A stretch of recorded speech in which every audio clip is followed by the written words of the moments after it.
सुनो नाज़रीन, प्रोग्राम आज की बात के साथ मैं हूं इम्तियाज मीर।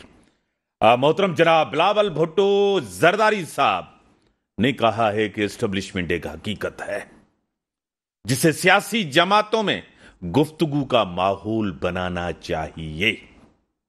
सियासी जमातें जमहूरियत और सियासी दायरे में रहकर काम करेंगी तो बेहतर होगा मुल्क के लिए।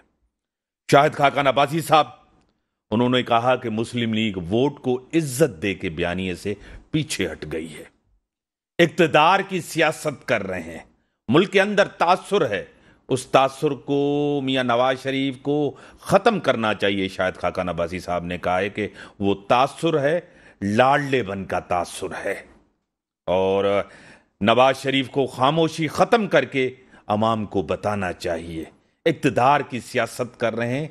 और अगर यही इलेक्शन रहे, इसी तरह इलेक्शन रहे, तो इलेक्शन के बाद भी इस्तेकाम नहीं रहेगा। चेयरमैन पीटीआई वो तो नहीं रहे, अब जो चेयरमैन बने, जिस तरह इंट्रा पार्टी इलेक्शन हुए, न ये पता था कहां हो रहे हैं, न ये पता था कि किस तरह वोटिंग होगी, किस तरह बैलेट होंगे, कौन कौन, सब जो है बिना मुकाबले में जो है पार्टी के अंदर लोगों को ओहदे मिल गए। तो बैरिस्टर गौहर खान पीटीआई के नए चेयरमैन मुंतखब हुए हैं। मुझे ज्वाइन किया है स्टूडियो में सीनियर रहनुमा हैं, सीनियर सियासतदान हैं, सेनेटर रह चुके हैं, एडवाइजर टू सीएम रह चुके हैं, मोहतरम जनाब डॉक्टर करीम ख्वाजा साहब मेरे साथ। डॉक्टर साहब तो आपको वेलकम करता हूँ। Thank you sir. डॉक्टर साहब, जिस तरह मुल्क के अंदर डिस्कशन हो रही है कि मियां साहब खामोशी के साथ चुप होकर आए हैं, अब तो शायद खाकान अब्बासी साहब ने भी कह दिया कि मुल्क के अंदर तासुर है लाडले का, क्या कहेंगे? मेहरबानी इम्तियाज साहब, आज 2 तारीख है, कल सारे सूबे सिंध में कल्चर डे सेलिब्रेट होगा। सर सेकंड, एक मुझे ज्वाइन किया है सीनियर रहनुमा, सीनियर सियासतदान, सेक्रेटरी जनरल हैं, सेनेटर रह चुके हैं, मोहतरम जनाब डॉक्टर सफदर अब्बासी साहब। डॉक्टर साहब मैं आपको वेलकम करता हूँ। बड़ी स्टूडियो में बैठे हैं मोहतरम जनाब डॉक्टर करीम ख्वाजा साहब, वो आपको सलाम कर रहे हैं। वालेकुम अस्सलाम। डॉक्टर साहब अपनी बात शुरू करें। सर, मैं आपकी गुफ्तगू इस तरह शुरू करूंगा कि कल 3 तारीख है और कल्चर डे है सिंध का। सिंध की अजीम सकाफ़त है और उस कल्चर डे पर जो सेलिब्रेट कर रहे हैं, जो सिंध के लोग हैं, सिंधी लोग हैं, सारी दुनिया में जो बसने वाले, सिंधी ज़बान बात करने वाले, और उन सबको मुबारकबाद। सही। अब आपने जो सवाल किया कि जो मियाँ साहब के बारे में, अब मियाँ साहब के बारे में मैं ये कहूँ कि मौजूदन की एक मशहूर कॉल है कि 2 कदम आगे और 3 कदम पीछे। तो ये टेक्निकली मौजूदन ने कहा था। तो मियाँ साहब के लिए कहूँगा कि मियाँ साहब मौजूदन का अधूरा जो है वो अमल कर रहे हैं कि 3 कदम पीछे हट रहे, आगे नहीं बढ़ रहे। तो वोट को इज्जत वाली बयाने से वो हट गए हैं, उसका मतलब यही हुआ। तो अब मियाँ साहब जो है बदकिस्मती से रंजीत सिंह बनने के लिए तैयार नहीं है। रंजीत सिंह पंजाब का एक अजीम जो है हस्ती थी, जो कि पंजाब पर हुकूमत भी की उसने, और जो इस वक्त पाकिस्तान का केपी है, खैबर पख्तूनख्वा, ये इलाके रंजीत सिंह ने फतेह किए थे, पंजाब में शामिल किए थे, और कश्मीर और गिलगित बल्तिस्तान के इलाके भी लिए थे। फिर 1849 में अंग्रेज़ों ने रंजीत सिंह के बेटों को शिकस्त दी और ये सारे इलाके ब्रिटिश इंडिया के हिस्सा बने, जो कि आगे चल कर पार्टीशन हुआ तो हमें मिले। तो मियाँ साहब तो रंजीत सिंह बनने के लिए तैयार नहीं है। नहीं, मियाँ साहब पंजाब के जो है एक अजीम हस्ती, बाबा गुरु नानक एक सूफ़ी और एक बहुत अच्छे इंसान थे, अजीम हस्ती थी, वो एक टॉलरेंट किरदार थे। नहीं, उसी की जो है साए में बैठने के लिए तैयार है। मियाँ साहब पता नहीं क्या चाह रहे हैं। मियाँ साहब ज़िया की लेजेसी लेकर चल रहे हैं, जो कि इंतहा पसंदी हो या नेशनल बोर्जवाई बनने के लिए तैयार नहीं है। अगर नेशनल बोर्जवाई सच्चे पचे होते मियाँ साहब, तो अपना ये सिविलियन सुप्रीमेसी की बात करते, सही। तो ये मैं इसके बारे में क्या तबसरा करूं, ये बातें मैंने पंजाब के हिसाब से और जो कि कुछ डेफिनेशन है इंटरनेशनल लेवल पर, ये नेशनल बोर्जवाई हम समझ रहे थे कि मियाँ साहब बनेंगे। मैं ये समझ रहा था कि अगर वो बनते हैं तो पंजाब से नेशनल बोर्जवाई बनेगा तो सिविलियन सुप्रीमेसी, क्योंकि सिंध, बलूचिस्तान और खैबर पख्तूनख्वा सिविलियन सुप्रीमेसी की जंग लड़ते रहे और हमारे लीडर और कारकुन शहीद भी होते रहे, जेलों की सोबतें भी बर्दाश्त की है। तो अभी पंजाब का टर्न है, उसमें मियाँ साहब जो है पीछे हट गए और शायद खाकान अब्बासी इतने करेजेस हैं तो वो आए। मेरे ख्याल से उसमें भी करेज नहीं है।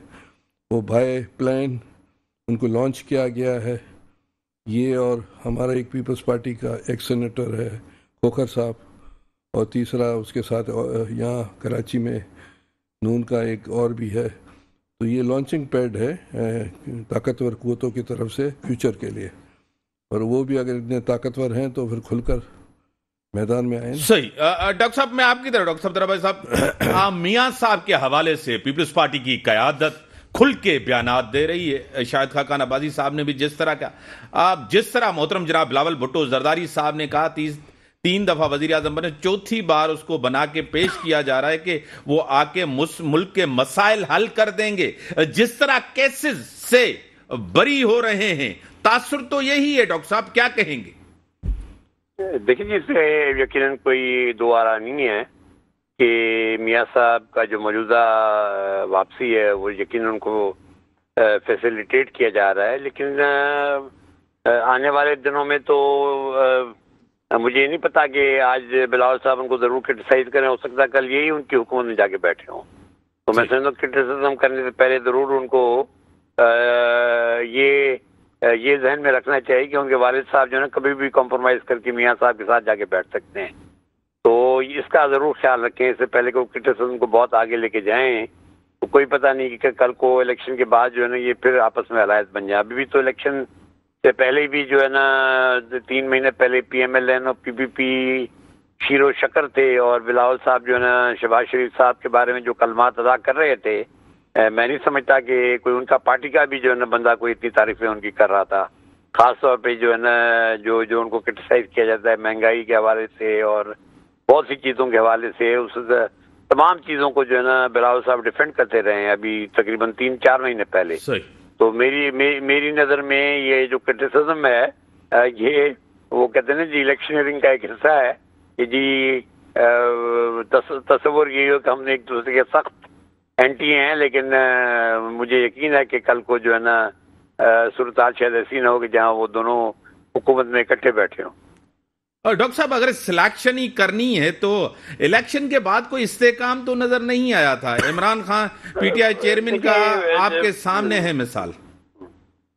देखिए मीर साहब, उसके अलग वजूहात हैं। मैं समझता हूँ कि एक बात हम सब सियासतदानों को अब तस्लीम कर लेनी चाहिए कि ये हमने जो पॉलिटिकल स्पेस हमारे पास मौजूद थी बड़े लंबे अरसे तक वो हम खो चुके हैं, और आने वाले दिनों में जो है ना मुझे नहीं लगता कि हम वो स्पेस जल्दी गेन कर सकेंगे। इसमें कोई शक नहीं है कि पाकिस्तान की इस्टेब्लिशमेंट जो है बहुत ज़्यादा हावी है जो है पाकिस्तान की बॉडी पॉलिटिक्स के ऊपर, और इसको हमें तस्लीम करते हुए जो है ना हमें आगे बढ़ना चाहिए।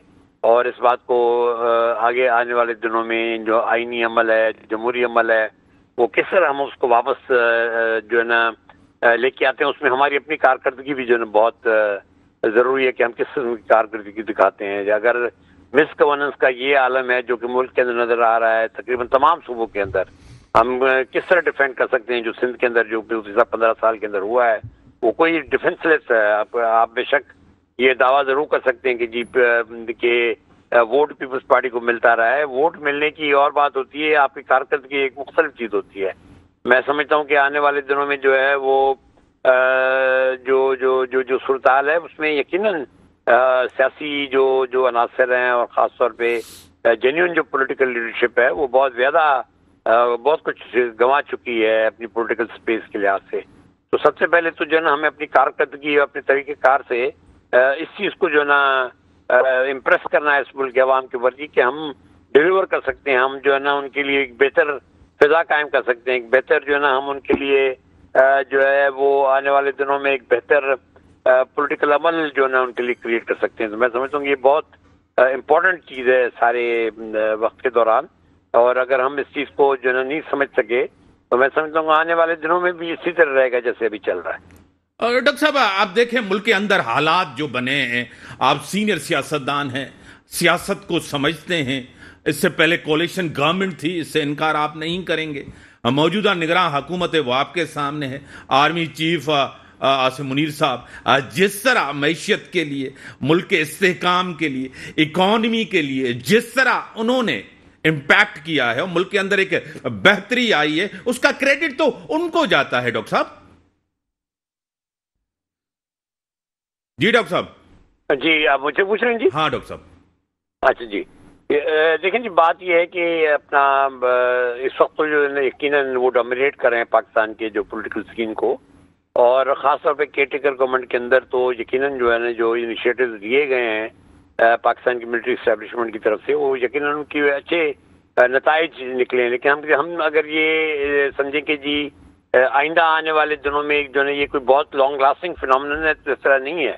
आखिर में जो है ना जो पाकिस्तान की गवर्नेंस है वो पाकिस्तान के सियासी निज़ाम के तहत होनी है। तो मैं कहता हूँ कि ये जो आज अप्रिसिएशन है आर्मी चीफ के लिए, ये अप्रिसिएशन जो है ना वो जो ऐसी सियासी क़यादत की तरफ आनी चाहिए जो कि बेहतर स्टेप्स के जरिए पाकिस्तान के अवाम की हालत बेहतर करे। मैं समझता हूँ गुज़िश्ता 15 साल के अंदर जो है ना हमारी हालत डिटेरियोरेट हुई है, और मैं किसी सिंगल सियासतदान का या सिंगल किसी शख्स को जो है ना मैं उसके मोरल इल्ज़ाम नहीं ठहराऊंगा, लेकिन जनरली हमारा जो पॉलिटिकल सिस्टम और हमारा जो पॉलिटिकल सिस्टम है वो उसके अंदर जो है ना एक तनज़ुली आई है। वो प्रॉपरली जो है ना हम उन चीज़ों को हैंडल नहीं कर सके, उन पॉलिसीज़ को जिनके ज़रिए हम जो है ना पाकिस्तान के अवाम के लिए कोई बेहतरी पैदा कर सके। तो मैं समझता हूँ कि सारे अमल के अंदर बहुत ज़रूरी है कि आने वाले दिनों में जो सियासी लीडरशिप है वो डिलीवर करे इस मुल्क के अवाम के लिए।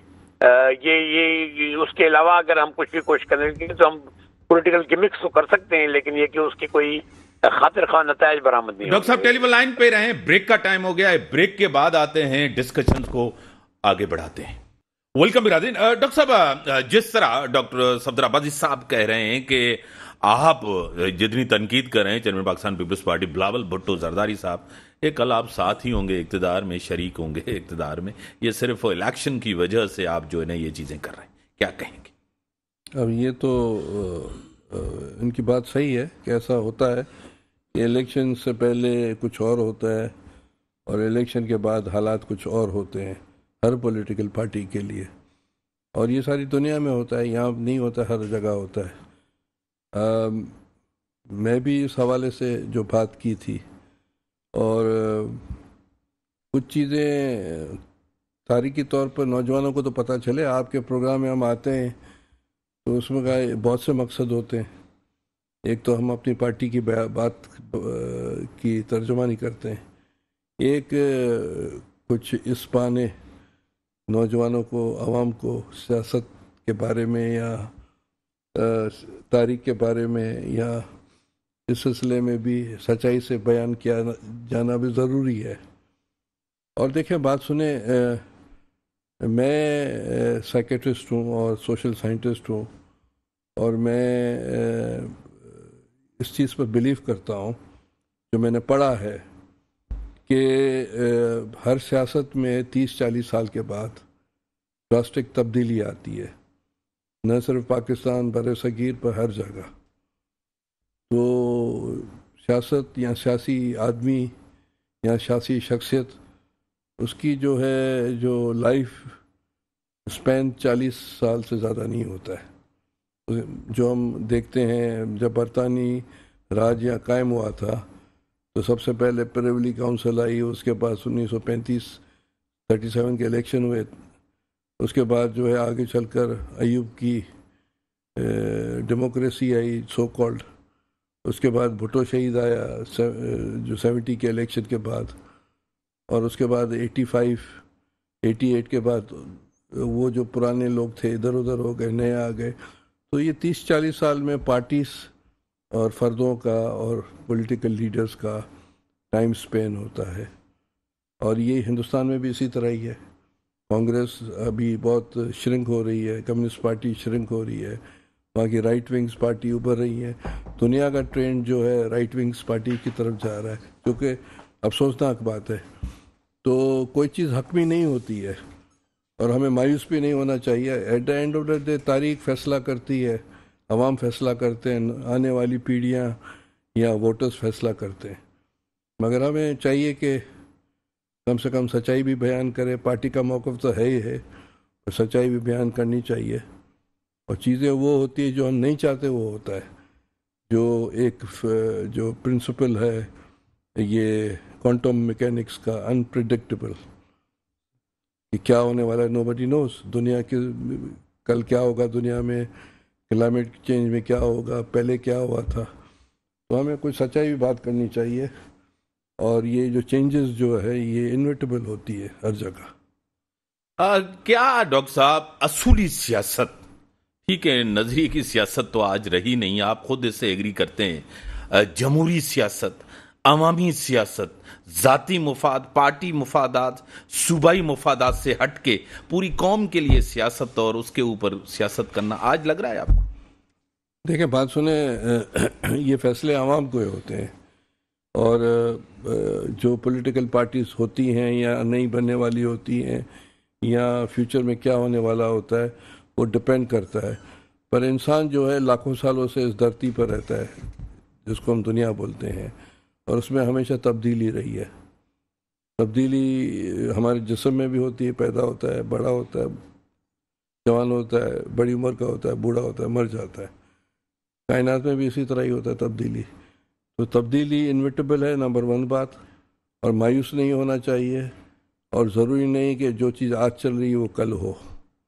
तो हमें बिल्कुल एक आइडियोलॉजिकल बुनियाद कहें या एक नज़रे की बुनियाद कहें या एक सोच की बुनियाद कहें या इंसानियत की भलाई की बात करें, माशरे की भलाई की बात करें, कोई कुछ भी नाम दें आप, तो उसको देखकर आगे चलना चाहिए। ठीक है, मुझे ज्वाइन किया है सीनियर रहनुमा, मारूफ कानूनदान, नून लीग से ताल्लुक है, एडवोकेट यासीन आजाद साहब मेरे साथ हैं। मैं आपको वेलकम करता हूं सर अपने शो में। Thank you sir, thank you very much sir. आज बड़ी अहम चीजें, यानी कि मीडिया के ऊपर जिस तरह शाहिद खाकान साहब का इंटरव्यू था, प्राइम मिनिस्टर रह चुके थे, मियां साहब ने उसको प्राइम मिनिस्टर बनाया। उन्होंने कहा है कि नवाज शरीफ को तासुर खत्म करना होगा लाडले का। मुल्क के अंदर तासुर है कि वो लाडले हैं, क्या कहेंगे? देखिए सर, ये तो बेहतर खाकाना बसी सब समझ सकते हैं, पर अगर वो लाडले हैं तो वो पार्टी के अंदर एक सीनियर सियासतदान हैं, साबिक वजीर आजम भी हैं। तो बजाय मीडिया पे जाने के जाके नवाज शरीफ साहब से बात करें ना कि जी आप लाडलापन को ख़त्म कर दें। मैं आज अगर ये कहूँ आपको कि जनाब इम्तियाज़ मीर साहब अपने जो चैनल के मालिक हैं उनके बहुत लाडले हैं, तो फिर साबित तो मुझे करना पड़ेगा ना कि आप लाडले हैं चैनल के मालिक क्या या नहीं है। सही। ये बातें बड़ी अजीब सी है जब सीनियर सियासतदानों के मुंह से ये बातें सुनता हूँ, और खुद इस बात का इतराफ़ करते हैं हमारे सियासतदान कि फलां के लाडले हैं। इसका मतलब ये है कि आप ये बात एडमिट करते हैं कि ताकतवर लोग वही हैं, कोई और नहीं है। सही। तो मेरे ख्याल में हमारे सियासतदानों को ऐसी बात करने से अवॉइड करना चाहिए। मैं तो ज़ाहिर है कि कानून का तल्ब इल्म, पार्टी के अंदर मैं कोई ओहदेदार नहीं हूँ, एक आटारी वर्कर के अच्छे से बात करता हूँ, वरना कभी किसी ओहदे की ख्वाहिश है। लेकिन मैं एक बात ज़रूर कहूँगा कि अगर आप ये कहते हैं जुमला लाडले का, मैं हर पिछले 75 साल से ये सुनता हुआ आ रहा हूँ कि लोग कहते हैं कि जी फलां पार्टी फलां के लाडले हैं, फलां पार्टी फलां के लाडले हैं। जो लाडला है अगर है या नहीं है, दूसरे लोग उसको लाडला कहना शुरू कर देते हैं। तो मैं कहता हूँ कि जब तक किसी बात को कोई सबूत ना हो, और अगर कोई किसी का लाडला है तो उसके लिए बाकायदा आपके पास कोई ठोस प्रूफ होना चाहिए जो ये जुमला बोलते हैं। तो मैं कहता हूँ कि इस टाइप के जुमले बोलने से अवॉइड करना चाहिए। मुल्क बड़ा क्राइसिस में है, मुल्क के हालात बड़े ख़राब हैं, माशी तौर पर हम तबाही बर्बादी के दाने पे खड़े हैं, हमारे गरीब आवाम की ज़िंदगी बड़ी मुश्किल से वो अपना गुज़र-औक़ात कर रहे हैं। तो पॉलिटिकल पार्टीज बजाय एक दूसरे पर इल्ज़ाम लगाने के बेहतर है कि अपनी अपनी पार्टी का मंशूर दें, और मंशूर देने के बाद आवाम के मसाइल की बात करें, आवाम की जो तकालीफ हैं उनको दूर करने की बात करें। लोगों के मसले मसाइल को हल करें और कोशिश करें कि जो भी पार्टी इलेक्ट होकर पार्लियामेंट के अंदर आती है उसको पूरा मौका दें। देखें, मेरे नज़दीक आज भी जो हमारा 73 का आइन है उसमें बाज़ अमेंडमेंट की ज़रूरत है, और तब अमेंडमेंट कब आइन के अंदर होगी जब आप 2/3 मेजॉरिटी आपके पास पार्लियामेंट के अंदर होगी। अगर 2/3 मेजॉरिटी आपके पास पार्लियामेंट के अंदर मौजूद नहीं है तो आइन में किसी किस्म की तब्दीली आप नहीं कर सकते, क्योंकि पिछले चंद महीनों से ये पंजाब के इशू से लेकर आज दिन तक जो हुए हैं, माजी में इस तरह के वाक़यात मुल्क के अंदर नहीं हुए। वक्त से पहले असम्बलियाँ टूट गई, सूरत बिगड़ी, किसी ने कुछ कहा, किसी ने कुछ कहा, उससे आईनी बहरान भी हुआ, क्राइसिस भी क्रिएट हुए। और आज जो केयर टेकर गवर्नमेंट से 90 दिन के लिए होनी चाहिए वो तकरीबन 6 महीने के लिए बन गई। तो आइन तो 6 महीने की इजाजत तो नहीं देता ना, लेकिन आइन ये भी कहता है कि केयर टेकर गवर्नमेंट तब वापस जाएगी जिस दिन पार्लियामेंट इलेक्ट होकर नई पार्लियामेंट आ जाएगी, तब अपने घरों को जाएंगे। ये बहुत सारे मामला हैं। मैं किसी के खिलाफ कोई बात नहीं करता, लेकिन मैं इतना जरूर कहता हूँ, बशमूल अपनी जमात के सबसे ये कहता हूँ कि प्लीज मेहरबानी करें इस मुल्क और कौम पे, इस पाकिस्तान के 24 करोड़ अवाम पे, और पार्टी मंशूर और लोगों के मसाइल लेकर पब्लिक में जाएं। पाकिस्तान के 24 करोड़ अवाम जो फैसला करते हैं वो ए के हक में करते हैं, बी के हक में करते हैं, सी के हक में करते हैं, उसको ज़हनी तौर पर तस्लीम करें और तस्लीम करके इस मुल्क को राइट डायरेक्शन में ले जाने की कोशिश करें। कल परसों का अगर आप प्रिंट मीडिया देख लें तो 2024 जून तक पाकिस्तान के कर्जे 820 खरब हो जाएंगे। जरा अंदाजा कर लें, जुमले को नोट करें सर, कि 2024 तक पाकिस्तान के कर्जे 820 खरब हो जाएंगे। और अगर इसी स्पीड से कर्जे बढ़ते रहे उन कर्जों को कौन अदा करेगा सर? सही। तो आप एक मिसाल लें, ऑनरेबल चीफ जस्टिस ने जो गाड़ियां उनको महंगी ट्रेन दी गई, उन्होंने कहा इनको ऑक्शन करो, मैं वापस कर रहा हूँ, मैं इस्तेमाल नहीं करूंगा।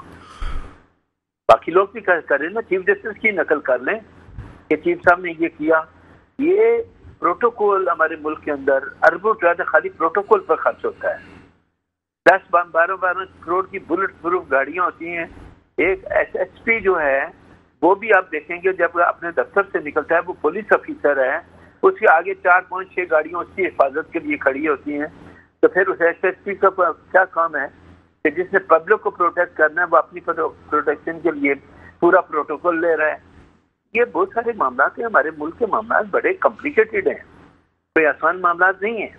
और मैं तमाम सियासी जमातों से अपील करता हूँ, वैसे पाकिस्तान की शहरी के, कि मेहरबानी करें, अपने जो मंशूर है पब्लिक में जाएं, जो मर्जी बोलें, लेकिन इलेक्ट होने के बाद जो पार्लियामेंट जिसकी अक्सरियत आती है उसको मौका दें ताकि वो काम कर सके, वरना मामला बड़े गड़बड़ होते हैं। यासीन साहब, एक और चीज, मुस्लिम लीग नून वोट को इज्जत दो के बयानिए से पीछे हटी है, इक्तदार की सियासत कर रही है, इक्तदार हासिल करने के लिए सियासत कर रही है।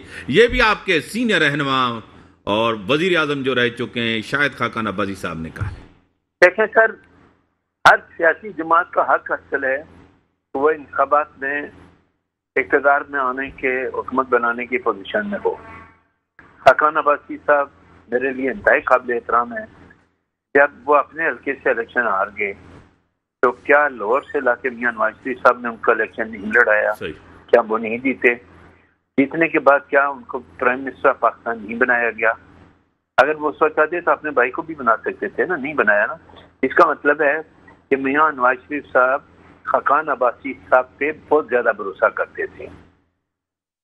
अब खाकान अब्बासी साहब के क्या मसले मसाइल हैं? अभी भी वो कहते हैं मैं पार्टी के अंदर हूँ लेकिन इलेक्शन नहीं लड़ूंगा। सही। पार्टी लीडर से मिलने के लिए भी तैयार नहीं है। तो ये उनका एक अपना अप्रोच है। आज भी उनकी सिस्टर मुस्लिम लीग नून की तरफ से सेनेटर की हैसियत से अपर हाउस के अंदर बैठी हुई हैं। तमाम मामला आपके सामने के हैं, 200 ख्याल आपके सामने की है।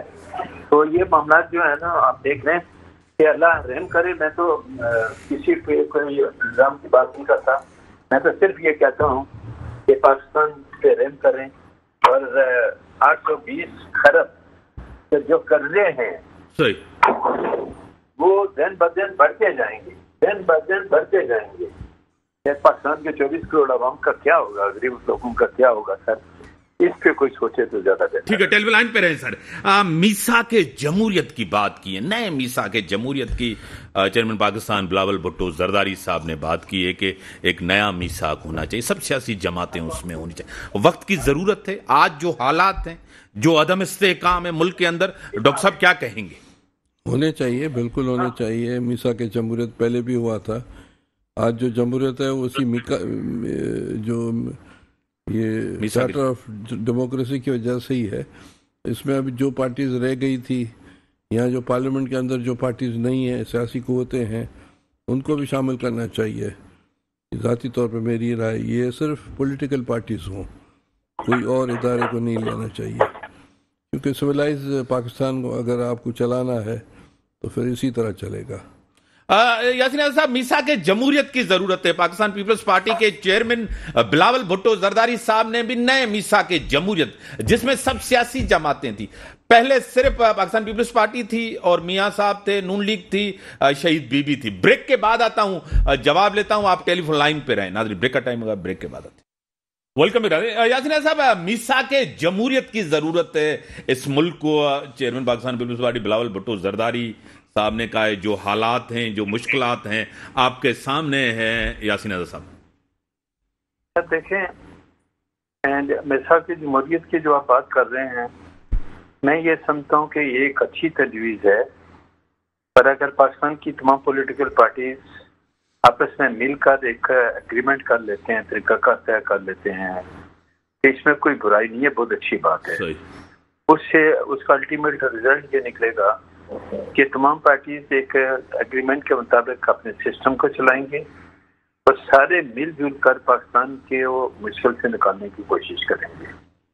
तो पाकिस्तान के जो मौजूदा हालात हैं, इसमें अगर पार्टियों के दरमियान किसी किस्म का मायदा होता है सिस्टम को चलाने के लिए, तो वो मेरे नज़दीक पाकिस्तान के इंटरेस्ट में होगा। और इस पे अगर एक तजवीज़ आई है, बाकी जमातों का ये फर्ज है कि उसका जवाब दें, कंसिडर करें, बैठ के मामला को तय करें। और अगर कोई एग्रीमेंट हो जाता है तो मैं समझता हूँ कि इससे पाकिस्तान का फायदा है, पाकिस्तान के 24 करोड़ आवाम का फायदा है। यासीन साहब, इस बात से एग्री करेंगे, 15 साल कंटिन्यू जमहूरी दौर रहा है, पार्लियामेंट रही है, पीटीआई का दौर भी, आप उसको जिस तरह भी है आप उसको जमहूरी दौर कहेंगे। आप सब पार्लियामेंट में थे, नून लीग पीपल्स पार्टी वहाँ थी, बाद में 16 महीने वो भी। इस दौर में ना आवाम को रिलीफ मिला, न मईशत बेहतर हुई, न पार्लियामेंट मजबूत हुई। पार्लियामेंट आज भी वीक है, जमहूरियत आज भी कमजोर है। ये सियासतदानों की नाकामी है। सर देखें, मैं आपको एक बिल्कुल फ्रैंकली एक बात कहता हूँ कि 12 अक्टूबर 99 को अगर मियां नवाज शरीफ की हुकूमत एक डिक्टेटर ताकत के बलबूते पे खत्म नहीं करता तो पाकिस्तान बड़ा सिस्टमेटिकली आगे बढ़ रहा था। पाकिस्तान के माशी हालात भी बेहतर थे और उस सिस्टम को अगर ताकतवर लोग डिस्टर्ब नहीं करते और इस सिस्टम को बाकायदा चलने देते तो शायद आज जो पाकिस्तान के हालात हों ये नहीं होते। ये बात तो एक हकीकत है कि जब भी कोई पॉलिटिकल पार्टी इलेक्शन जीत कर पार्लियामेंट के अंदर जाती है तो मैं ये बात एडमिट करता हूँ कि उस पॉलिटिकल पार्टी को फ्री हैंड नहीं दिया जाता, चाहे मुस्लिम लीग की हो, चाहे पीपल पार्टी की हो, चाहे कोई और जमात हो। मेरा कहना यह है कि जब पाकिस्तान के 22 करोड़ अवाम जो नारा लगाते हैं कि वोट को इज्जत दो, जब इलेक्ट कर देते हैं, वो किसी भी पार्टी को इलेक्ट कर दें, तो हमारे ताकतवर लोगों को उस पार्टी को पूरा फ्री हैंड देना चाहिए, वो काम करे। और अगर आप उसको काम में आप अपनी खुशनुदी के लिए किसी से नाराज हो जाते हैं और कोई एक्शन ले लेते हैं, फिर जमहूरी सिस्टम को आप डिस्टर्ब करते हैं, पाकिस्तान क्राइसिस से कैसे निकलेगा? मैं तो कहता हूँ माजी को याद करना बेकार है। सही। मैं डॉक्टर साहब की तरफ आऊंगा। डॉक्टर साहब, सियासी जमातों को और अपने हालात, मामलात, डिफरेंसेस, सब चीजों को एक साइड रख के जमहूरियत के लिए, मुल्क के लिए, अवाम के लिए, यह भी एक हकीकत है कि सियासी जमातों को फ्री हैंड नहीं दिया जाता। क्या कहेंगे? अब ये तो मैं तारीख पर मैंने बहुत दफ़ा बात किया है और उसका जवाब अवाम को ढूंढना पड़ेगा, नौजवानों को ढूंढना पड़ेगा। इसका जवाब मैं यही दूंगा। यासीन साहब, सियासी जमातें जो हैं, आपको खुद पता है कि दौर एक कंटिन्यू रहा है यासीन अज़हर साहब। उस दौर के अंदर वो सियासी जमातें जो जमहूरियत की बात करती हैं, आइन की बात करती हैं, जब उनको इक़्तिदार मिलता है न वो जमहूरियत के तहत फैसले करते हैं, ना आइन के तहत चलते हैं। क्या वजह है? जब अपोजिशन में होते हैं तो बड़े मुहाफिज होते हैं जमहूरियत के, आइन के, जब इक़्तिदार में आते हैं तो उसकी वायलेशन करते हैं। सर, मेरा यहाँ मौक़िफ़ बिल्कुल डिफरेंट है। मेरा मौक़िफ़ यह है, पॉलिटिकल पार्टीज हुकूमत तो बनाती हैं, मामलात को चलाती हैं, चलते चलते अगर बड़े लोगों से किसी बात पर उनका डिस्प्यूट हो जाता है तो फिर सिस्टम डिस्टर्ब हो जाता है। इसीलिए मैं बार बार ये जुमला बोल रहा हूँ कि जिन लोगों का आईनी तौर पर सियासत में कोई रोल नहीं है, उनसे भी मैं आपके प्रोग्राम के हवाले से अपील करता हूँ कि जो भी पार्टी इलेक्शन जीत के आए उसको पूरे 5 साल पूरे करने दें और कंप्लीट फ्री एंड दें ताकि वो पाकिस्तान के लिए कोई काम कर सकें। लेकिन अगर कोई पॉलिटिकल पार्टीज आ जाती है और वो आपका कहना नहीं मानती, आप फिर सिस्टम को तबाह बर्बाद कर देते हैं, तो फिर अब आपके जो क्राइसिस हैं आप उनको दूर तो नहीं कर सकेंगे ना सर।